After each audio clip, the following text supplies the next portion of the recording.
Chapter 37. Socken pressed on as fast as he could to make up for lost time. The angu that held them at bay had been a right pain in the ass, and he could still feel where that blade of hers managed to bite into his skin and numb his body. If not for the cursed mark, it might have been fatal. Running alongside of him, Jirobo asked, "What happened to Tayuya?" "Don't know."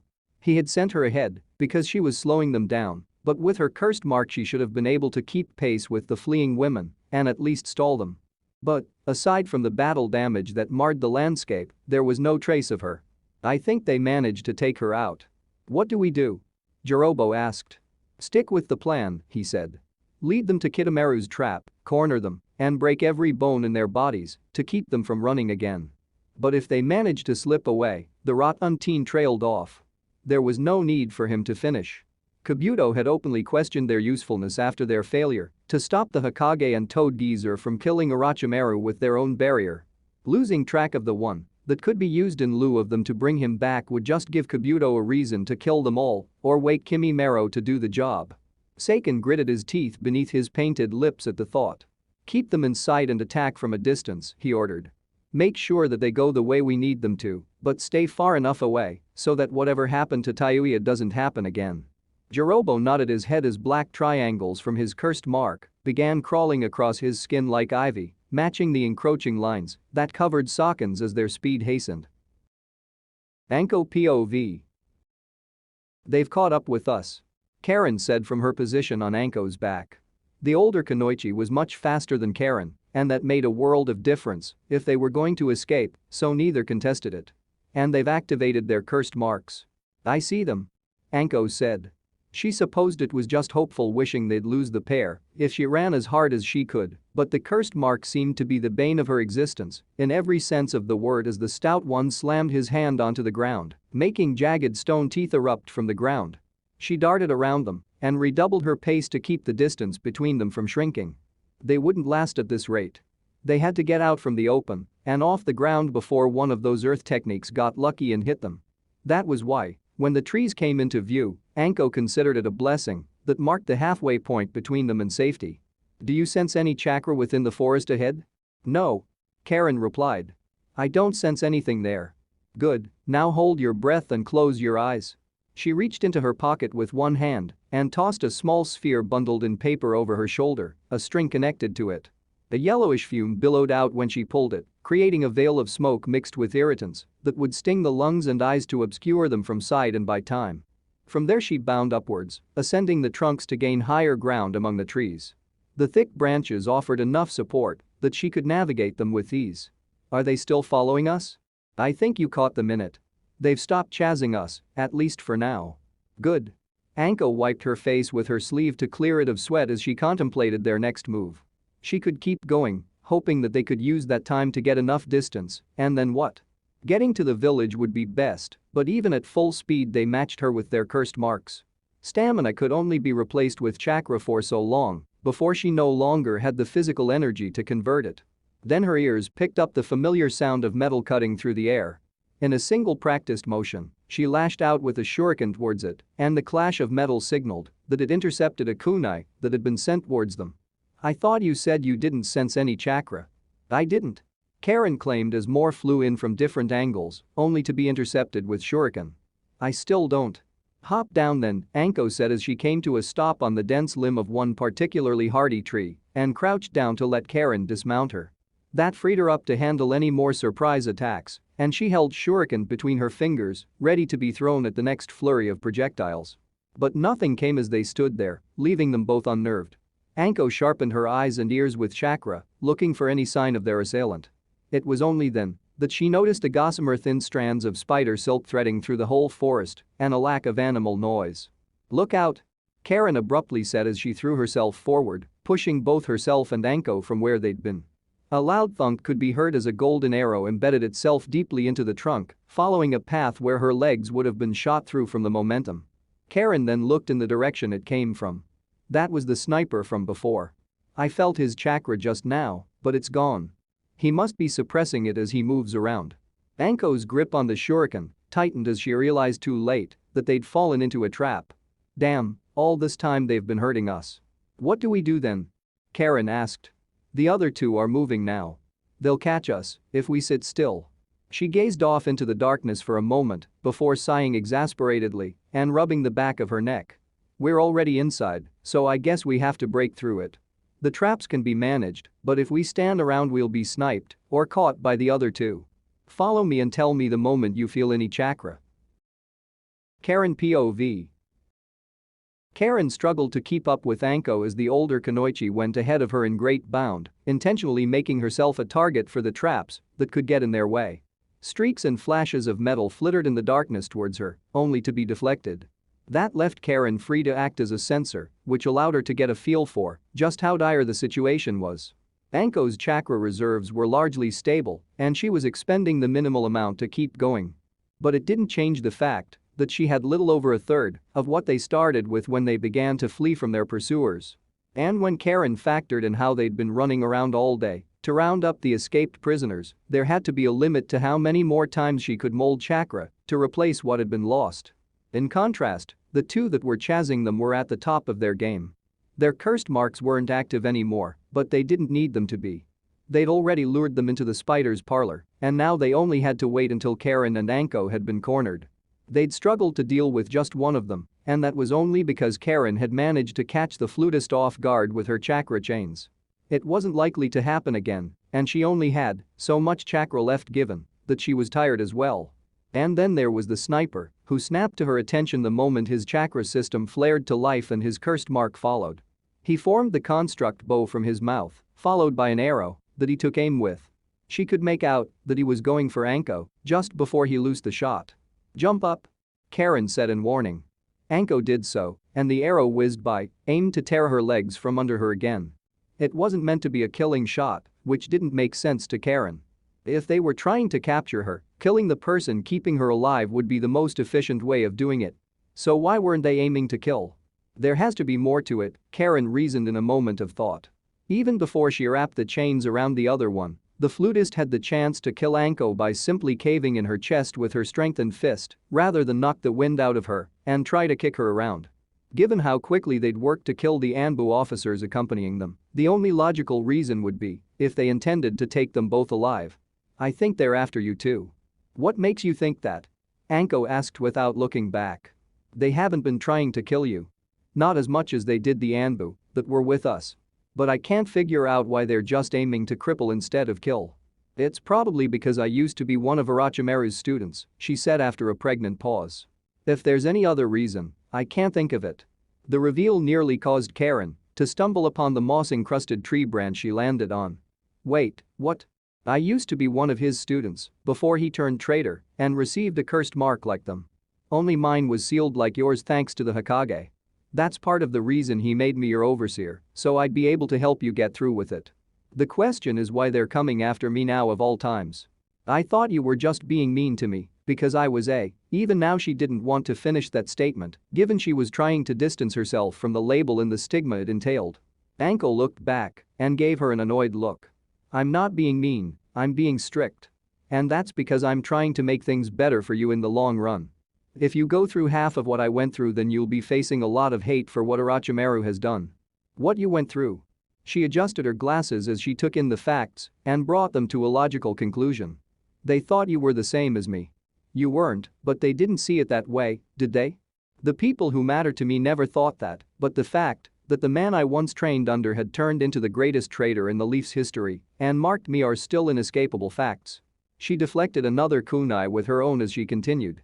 "The first few years after his defection were especially hard, but even though things got better I still get the occasional looks. I'm going to have to live with it for the rest of my life. And so will I," Karen realized. "That's what you're trying to tell me?" She nodded. "Remember, I told you before all it takes is getting just one wrong person in power to think you're not as loyal as you should be, and your life becomes even harder than it already is. I speak from personal experience, and that's why I'm strict. I'm trying to train you to follow orders to the letter, since anything less than perfect will cast suspicion on you." "You could have explained it like that the first time," Karen said.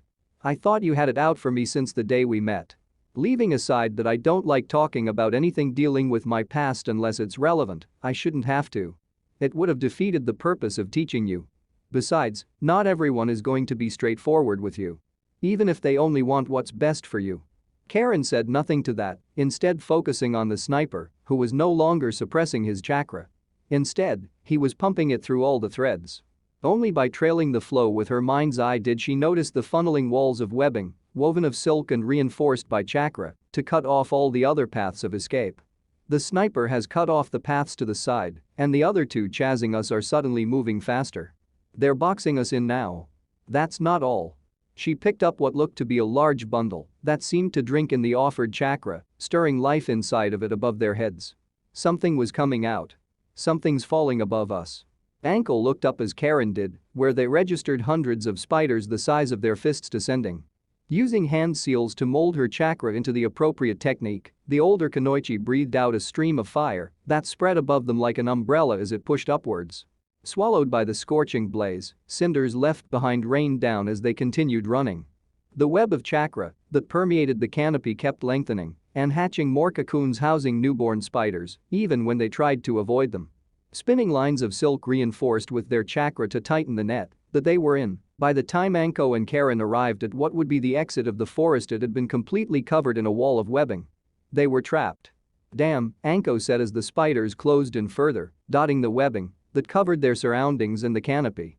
The two who had been chasing them so far blocked the way they came in, and standing on the web just beneath the canopy was the six-armed sniper.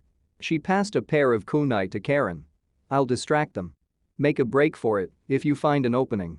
Karen took them, but didn't find the thought of ditching her overseer to save herself as appealing as she would have maybe a day or so before. Even so, fighting against these odds was impossible for them alone or together. Even if she had the chakra to restrain all of them with her chakra chains, it didn't take care of the fact that there were hundreds of spiders and a sniper waiting to fire down on them from above. Despair weighed upon when she thought that this was how she was going to be dragged back, losing a second chance at a new life. But then hope sparked upon sensing a familiar pair of chakra signatures entering her range at an inhumanly swift pace. She didn't know how Naruto found her, but she knew it was him. The webs are reinforced with chakra. Karen yelled at the top of her lungs as he neared, unwilling to let him run into it blindly. Use wind chakra to break through it. There was a spike of wind chakra in response, swirling around the speeding signatures. Then Byako violently tore through the wall of webbing and came to an abrupt stop, displacing the wind chakra in the form of a squall. The rushing wall of air smashed the spiders threatening to descend upon them and battered the three that sought to capture them with enough force that it blew them off their feet and deeper into the forest. Get on. Naruto ordered from atop Byako. Both of the Kunoichi did so, not bothering with questions. Then, as abruptly as they appeared, Byako shot out of the way it came and towards freedom. You came for me, Karen said as she embraced Naruto from behind and laid her head on his back, grateful for the fact that he showed up right when they needed him the most. You really came for me. I did promise I wouldn't abandon you, he said in a weary tone. I figured when I got attacked you did too, so I had Byako track you down. Karen's head snapped up in alarm at that. She took notice that his chakra levels weren't all that high after that little stunt. Not to mention he looked as exhausted as they were. Did Kabuto come after you too? He nodded. He sent Mizuki, who explained he broke him out with the rest of the prisoners. I managed to beat him and send a message to the old man, but it took a lot of chakra to get from the land of honey to here in such a short time. Byako won't be able to last much longer either. Pull over, Karen said. There should be enough time for me to replenish Byako's chakra reserves enough to get a little closer to the village before they catch up. Naruto nodded and Byako slowed to a crawl before lowering itself so that the three could climb down. Then Byako returned to its sealed form and Karen began convert her remaining chakra into yang chakra in order to fill the mask.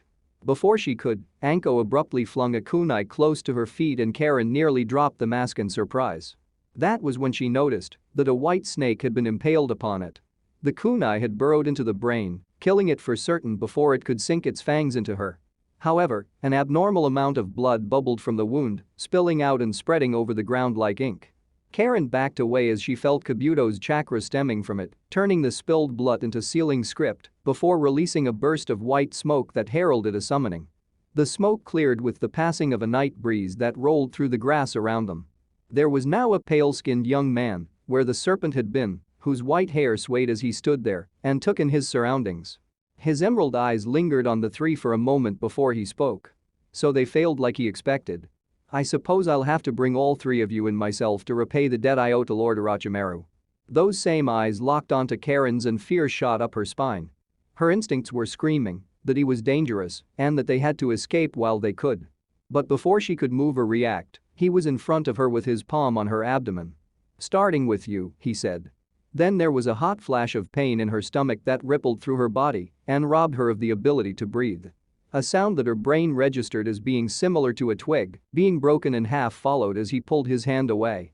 Karen's eyes remained fixed on her stomach, where something white was now sticking out of it. Strength fled from her body. She fell to her knees and Byaku's mask slipped through her fingers before the pain of being impaled registered, and she fell down screaming. End of Chapter 37. Chapter 38. In his tired, exhaustive state, the last thing Naruto should have noticed was the way that the air became tinged with the scent of Karen's blood. Perhaps it was a sign he was closer to utilizing the fox's chakra than he should have been. Perhaps it was a sign he was already drawing upon it to an extent. It would make sense, all things given. He had spent all night writing on Byaku, giving everything he had to rescue Karen in the nick of time. And he thought that he'd succeeded too, recalling her softness and warmth against his back mere minutes ago. Yet, in a single moment, this newcomer snatched it away with a thrust of his hand and tainted the memory with the poignant scent of her blood now on the wind. It dyed his world red. Stretched and slowed his time. Set his fevered blood boiling with rage. The rancorous chakra that belonged to the nine-tailed fox bubbled over like a frothing geyser, churning and heating the wind around him as the white-haired assailant extended his fingers towards him and shot something out. The long membrane of corrupted chakra burst out to meet the white blurs in the form of a tail, constrained to his body by the shroud that outlined his figure. The bone projectiles that had been launched were dissolved within the stretching crimson, wasted away by the virulent potency of the baneful chakra. The point of the tail continued on undeterred, spearing through the air with the intention of punching straight through the pale torso of the sound shinobi. White hair swayed as Kimimaro pivoted on his foot. The twisting motion allowed the spearing tail to pass him by harmlessly as white blades emerged from his forearm. Using the momentum of the spin, he launched them towards the Jinchuriki while jumping out of the way as the tail curled back around to try and crush him. The ivory blades, bones flattened and sharpened like knives, didn't make it within an inch of Naruto's skin. The dense shroud had finished forming and batted them away with contemptuous ease, as if it were a living thing. With rage shading his eyes, his facial feature darkened and bestial, Naruto was mere moments away from lunging like a rabid animal. It was only then, only as his senses registered Karen's screams of anguish, that he managed to grab the reins of the sudden influx of chakra. The screams meant that she was alive, in pain, but alive. It was enough for him to regain his control after the lapse brought about by the sudden surge of blinding rage and register the presence behind him. Anko was there, holding one hand with the flesh looking singed. He'd injured her without even being aware she was there. Now her gaze shifted between him and the bone user, assessing if she was facing more than one threat at that very moment. "Sorry," Naruto said with a feral tinge in his voice as he eyed the approaching opponent pulling a blade of bone from his shoulder. As much as he regretted it, he didn't have time to do anything else. The guilt would simply have to serve as the tether that kept Naruto aloft and aware of himself. "Help her. I'll deal with him." The older Kunoichi nodded, seeing that he'd stopped himself from drowning in the murderous desires of the fox and regained control. "Don't drop your guard against him." Kimimaro extended his palms towards Anko as she ran towards her down charge and launched a pair of stake-shaped bones to halt her. She pulled out a trio of kunai and flung them with her good hand in response. Bone and steel met in a head-on collision that knocked them aside as she continued on. He then rushed her in a blur of motion, with his bladed bone ready to strike her legs from underneath her. Naruto's tail fired out again to intercept him like a crimson lance. Kimimaro made to dodge it with a twist of his body. At the same time, another sharpened bone emerged from his leg to cut through Anko's tendon in the process. The extended tail turned into a third hand that expanded and smashed into the sound shinobi's unprotected chest before it could touch her. Flesh smoldered where it made contact as the hand carried Kimimaro several body lengths before he could twist himself free and fall to a knee. He sucked in a sharp breath of air, holding the spot where malevolent chakra had left its mark upon him.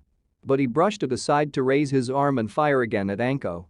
Naruto rushed forward with a roar, driving his foot towards his opponent's face in a flying kick before he could take the shot. It met a hard surface instead as Kimimaro blocked the kick with his forearm. Then there was a lancing streak of pain as needle-like bones jutted out of the arm, piercing the bottom of his combat sandal and through the top of his foot. Naruto tried pulling back his foot while taking a swipe with his hand, which were now claws shrouded in the crimson chakra meant to rip the bone user to pieces. Kimimaro danced out of the way, leaving the half-withered bones wedged into Naruto's foot and grew more to replace them all over his body as he spun around. The dance of the larch tore into Naruto's shroud and body with a spinning motion, only for the snaking tail to force Kimimaro to break off the attack or be ran through. He brought his hand to his mouth as he landed some distance away, blocking the hoarse and bloody cough that followed. In contrast, Naruto snarled as the injuries began to boil away, torn flesh and damaged muscles destroyed and then regenerated within the shroud. Even the bones that had lodged themselves into his body had been wasted away to nothing within it. Compared to the pale skin of his opponent that was blemished and singed where direct contact with the shroud had been made, it was evident that a battle of endurance would only serve to benefit Naruto. Perhaps coming to that realization as well, Kimimaro allowed his curse seal of earth blossom across his frame. Black markings crawled across his skin as ivory bones pierced from the inside out and pushed aside flesh. They wove together, dark lines spiraling around the bones to the very tip of the points. Naruto's tail swished in the face of the change. Instinct ran high within his mind that what lurked in front of him was a dangerous foe to face. The urging to call upon another tale of power was only suppressed by his human reasoning as he stayed atop of the rancor and charged. Kimimaro responded by changing his stance so that the bones jutting from his arms, legs, and chest were aimed for Naruto. With a grunt and flex of his muscles, they all fired at once. In an instant he'd filled the intervening space with sharpened bones marked with blackened tips. Like a flail, the crimson tail came around to shield Naruto against the white and black rain of death. The density of the bones had increased through the markings that lined them, rendering them capable of passing through the shroud of corrupted yang chakra. He brought his arms around and protected his body as they grazed and pierced him in various places, leaving him falling to his knees in pain as his blood seeped into the bubbling membrane covering him and darkened it further. The rustle of cloth reached his ears before he noticed a presence now behind him. He twisted around, bringing his chakra arms around to sweep away the threat. It was too high as Kimimaro lowered himself, using his arm as a pivot while sweeping his spike-covered leg around and scything away more of Naruto's flesh as it tore open his stomach. It's no good if I don't go further, Naruto realized then, and there as he tried to get away from the whirling kick that Kimimaro followed up with, expanding the blade-like spines jutting out of his skin. He wouldn't be able to dodge another hit like that unless he took it another step further. So he reluctantly opened himself up to more of the malevolent chakra of the nine-tailed fox, blossoming into a second tail. The urge to murder increased with the potency of the corrupted yang chakra bleeding out of his tenketsu as the shroud thickened. The bones that made contact with it decayed into nothingness hastily, forcing Kimimaro to back away. Refusing to let him get away, the twin tails turned into elongated hands that came crashing down on the bone user with enough force that they caved in the ground beneath his very feet. Kimimaro stopped himself from being crushed to death by expanding the bones and shaping them into a shell. The strain on his face was evident, even as the markings from his cursed seal etched themselves across the ivory shell in a desperate attempt to avoid having it crumble away. But the bloody cough that tore itself from his throat, leaving trails of crimson to stream down the corner of his lips, made it clear that he wouldn't last long. Naruto roared as he brought his chakra arms around to join the second set of hands and encompass the sound shinobi. The contact with the ground was enough to putrefy it into liquid rot. He applied more force and pressure to bury the bone user beneath the slurry and felt the shell begin to crumble within his expanding grasp. Then the crumbling shell erupted as ivory spears burst out of the comparatively tiny container, like a seed abruptly sprouting. The rigid protrusions tore his chakra arms apart before smashing out of the ground and giving chase as he darted around to avoid being killed. The number continuously swelled as seconds passed, radiating outwards as the spears ascended towards the moon with a thunderous cacophony. By the time the dust cleared, Naruto could only see chalk-white formations as far as his vision stretched. The entire battlefield was overrun by bones that dwarfed the surrounding landscape. It was a forest of osseous spires that loomed ominously under the moon, towering monuments to the power of his enemy that obscured his sight in all directions. There was no telling how far it had expanded from the ground, leaving Naruto fearing that the two kunoichi had been caught up in it. So he took a running start up the nearest trunk, intending to get clear of the canopy to see if he could find them. But no sooner than he was halfway up did his instinct scream for him to move, and he kicked off as hastily as he could. Ah! He screamed as a hot flash of pain flared in his abdomen. A portion of the side had been gouged out, though it was better than being skewered like a piece of meat if he hadn't moved in time. Naruto landed, cradling the wound, and glared up at his opponent. Kimi Mero was seamlessly merged with the giant bone and had gone into a second stage transformation. It had darkened his skin an almost charcoal shade, painted his eyes black, and dyed his pupils yellow. Large thick curved bones had sprouted from his back, leading down to a tail from which jagged spines ran along the top. Drowning out the frothing pain of the wound's regeneration with a feral snarl, he swiped an elongated chakra arm towards the bone user that had undergone a monstrous transformation that made even Gaara's look tame. The claws tore a furrow out of the trunk and nothing else. His opponent was gone, having disappeared as quickly as he appeared. Naruto's lips peeled back further in frustration as he withdrew the claw, assessed the damage, and realized just how badly the situation had gotten. The bones that had been brittle to a single tail were now dense enough that two couldn't decay and rot them quickly enough for him to do anything meaningful. Surrounded on all sides by the bony trees, he was caged in his opponent's trap similar to how Haku had done with those mirrors he possessed. All it would take is another tail to break free of this cage. His mind froze as that ruinous whisper bubbled up from that which was sealed within him. It was the nine-tailed fox with an offering of power. More than enough power to break free of the pitiful cage of bones that he was locked in and tear the one who sealed him apart limb from limb at the same time. Naruto entertained the thought for a brief moment. It even brought a smile to his face. Then he shook his head, trying to push it down. That wasn't him, that wasn't what he wanted. He wanted to protect Karen and get her to safety, not go on a murderous rampage. The two weren't the same. His own desires were separate from that of the malevolent instincts of the nine-tailed fox's chakra. The moment he forgot that and fell to the temptation to do so was the moment he lost himself entirely. The distraction passed as more bones emerged from the ground. It was like a giant bear trap, jagged points acting as teeth that tried to clamp shut around his body. He dodged them with ease, only to be lashed from behind courtesy of Kimi Mero's tail and sent flying backwards until he crashed into the base of another tree-sized bone spire. The impact was hard enough to create a crater, making his vision flash. His awareness returned in less than a second, but that was long enough for a lashing whip forged of bone and cartilage to coil around the trunk he was backed against. All at once it tightened around his body, binding him in place as the spines on the vertebrae pierced his flesh and those that touched the bone structure melded into it to form a band. Kimi Mero went into another coughing fit as he left Naruto pinned in place. This time it was far more violent. Blood splattered against the ground as he fell onto his arms and knees, every heaving breath pulling from his lungs. His failing health didn't deter him for long as he pulled himself towards the nearest overgrown bone and melded into it. Not 5 seconds later, Naruto's sharpened senses heard distant crashing and a shout of surprise coming from further in the ossified forest. Karen POV. Karen felt uneasy as she and Anko rode atop Byakko among the towering ivory spires.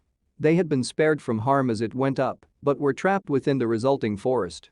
Worse was the fact that she wasn't able to sense the one who'd done it at all with her mind's eye since it happened, as if he'd become one with his surroundings. In contrast, Naruto's signature shone like a beacon, even though it was drowned in that of the nine-tailed fox's chakra. The fact that he wasn't moving only compounded her worry. So she urged Byakko to rush towards him so they could collect him and go home together. An ominous rumbling filled the air as they grew closer. It was the sound of crumbling bones. The thick osseous trees surrounding them began to collapse in on themselves, forcing Byakko to deftly dodge the falling debris as they smashed into one another. That was when the ambush was sprung. The bone user appeared out of nowhere and tackled Byakko with all the strength that his monstrous transformation could muster, and a scream tore itself out of Karen's mouth as the impact threw her free of Byakko. Her slender body was sent skipping across the ground before she slid to a stop. She sucked in a sharp and pained breath as she forced her head up to see that she had gotten lucky. The older Kunoichi had been curled within the transformed shinobi's tail, straining to get free as it tightened around her arms and chest.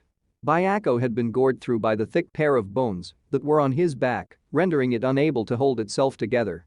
The white tiger dissipated, leaving only the mask behind to fall slowly towards the ground. Karen saw him eye it clearly and knew what was going to happen next. She tried to get to her feet in a desperate attempt to stop a piece of her clan's legacy from being lost.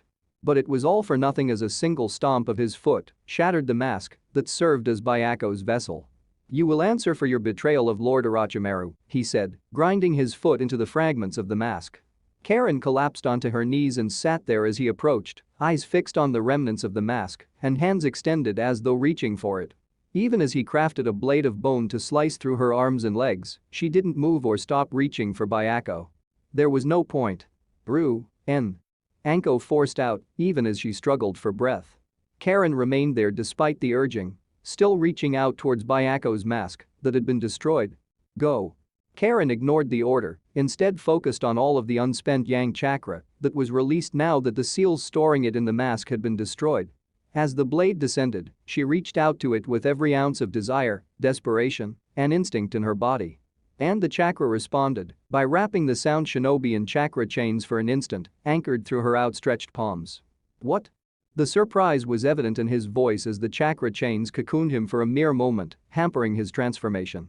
That was as long as she could maintain the desperate attempt at shaping the chakra outside of her body. "Get clear!" Karen yelled as her concentration faltered. "Now!" Anko listened. She broke free from his grasp as the transformation regressed until the chains shattered like glasswork and snatched Karen away before he could bring his blade down on her. It wasn't a moment too soon as the second reason that Karen didn't run came rushing in, slamming into the sound shinobi with a thunderous impact that kicked up a plume of dust as it sent him careening into the collapsed heap of bone rubble.